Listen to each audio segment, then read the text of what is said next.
মাঝে মধ্যে পুরোনো দিনের কিছু খাবার খেতে মন চায়, যেগুলো আগে ছোটোবেলা খেতাম মার হাতে।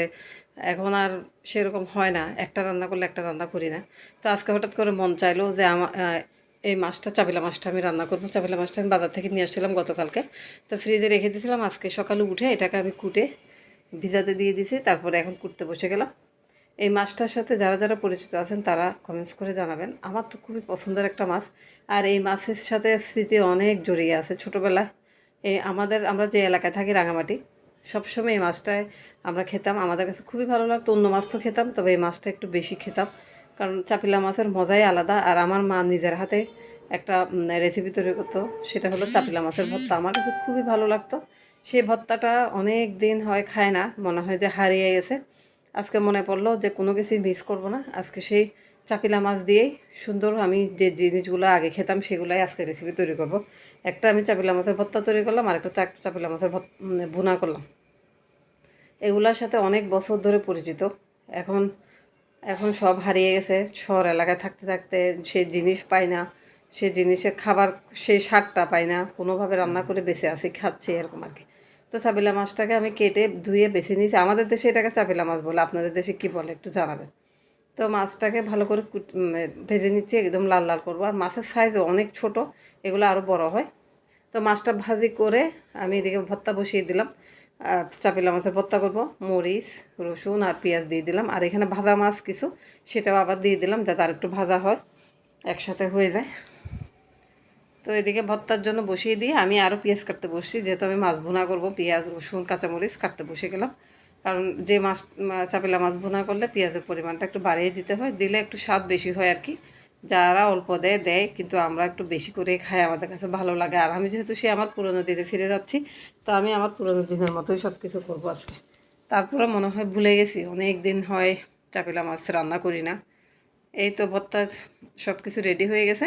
তো ভর্তাটা নামিয়ে রেখে আগে আমি আমার মেয়ের জন্য আলু ভাজি বসালাম। সানবি আলু ছাড়া কিছু খায় না, তো ওর আলু ভাজিতে কিছুই থাকে না, শুধু একটু লবণ আর একটু মশলার গুঁড়া আর একটু হলুদ। আর মাঝে মধ্যে আমি একটু মাংসের মশলা দিয়ে দিই একটু ঘ্রাণের জন্য। তো এই তো আমার মেয়ের খাবার বসিয়ে দিলাম। এদিকে লাউ পাতা লাউ শাক নিয়ে আসছি, রেসিপিটা এখনও তৈরি করি নাই। তো কয়েকটা পাতা নিয়ে নিলাম, যে আজকে শাকভাজি খাবো।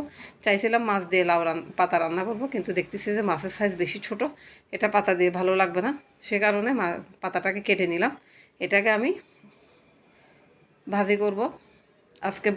আজকে বললাম না, সে পুরোনো দিনে ফিরে যাচ্ছে আমি। এইগুলো আগে আমাদের ঘরে সবসময় রান্না হতো, আমার মা এভাবে রান্না করতো, আমাকেও খুব ভালো লাগতো। আমরা আমরা 5 ভাই বোন ছিলাম, 5 ভাই বোন মিলে খেতে বসতাম।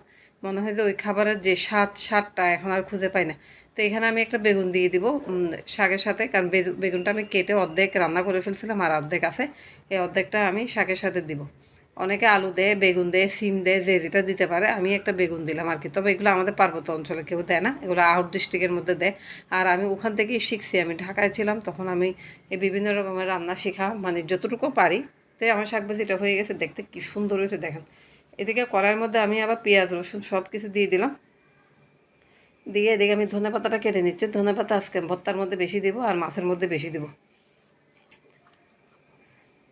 শীতকালের ধনে পাতা বেশিক্ষণ রাখাও যায় না, নষ্ট হয়ে যাচ্ছে, সে কারণে।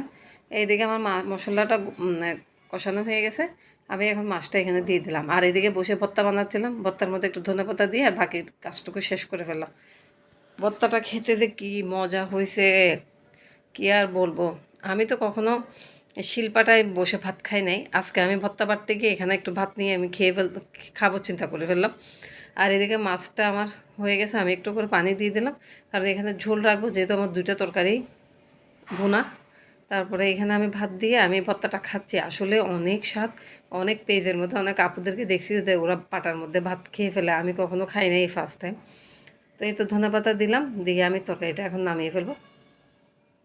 তরকারিটা দেখতে এত সুন্দর আর খেতে সেরকম হয়েছে, কারণ আমার কম দামি মোবাইল, সেজন্য ক্যামেরাতে তেমন ভালো দেখা যাচ্ছে না, বাস্তবে অনেক।